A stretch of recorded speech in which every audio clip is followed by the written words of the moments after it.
તો મિત્રોના મિની બ્લોગમાં થોડું હાર્દિક સ્વાગત છે। તો અત્યારે જાય આપણે રીલ્સ બનાવવા, તો ક્યાં જઈએ નક્કી નહીં।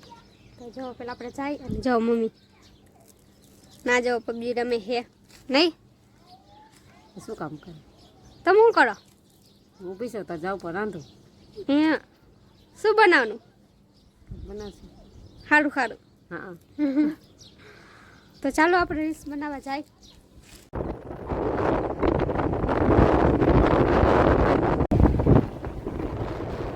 તો મિત્રો આવી ગયા હે ભંગેશ્વર મહાદેવના મંદિરે। જો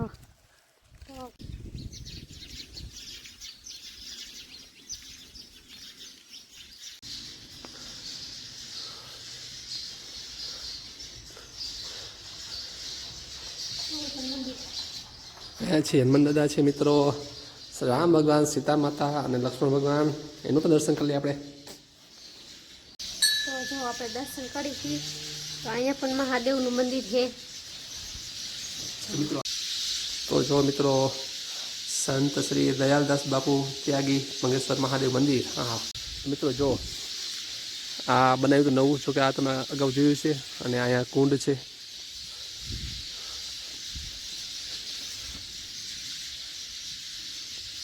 આ જોયું તે ક્યારેક?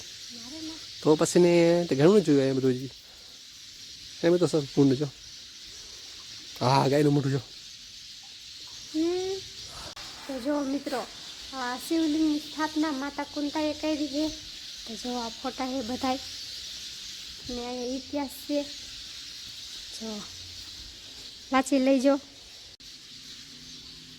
મંદિર છે, મંદિરની પાછળના ભાગમાં ગુફા હતી।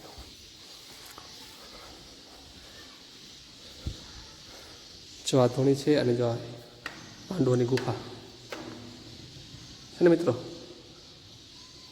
પાંડવ ગુફા। કિરણબેન પહેલી વાર અહીંયા આવ્યા છે, ક્યારે જોયું નથી આ। બહુ અહીંયા પેલા પગ લાગવાનું, પગ લાગવાનું, પગ લાગવાનું, અહીંયા દર્શન કરો સંતના, સંત મહાત્માના।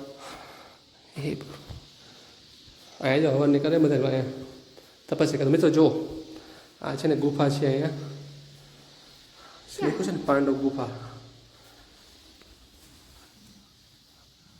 આ તો બુર નાખી જો હા તો જવું। અને આ છે શનિદેવનું મંદિર। તો મિત્રો પહોંચી ગયા છે ઉમિયા માતાજીના દર્શન કરવા માટે ઉપર છેક। હા નીચે મંદિર છે ભંગેશ્વર મહાદેવનું અને ઉપર મંદિર છે ઉમિયા માતાજીનું।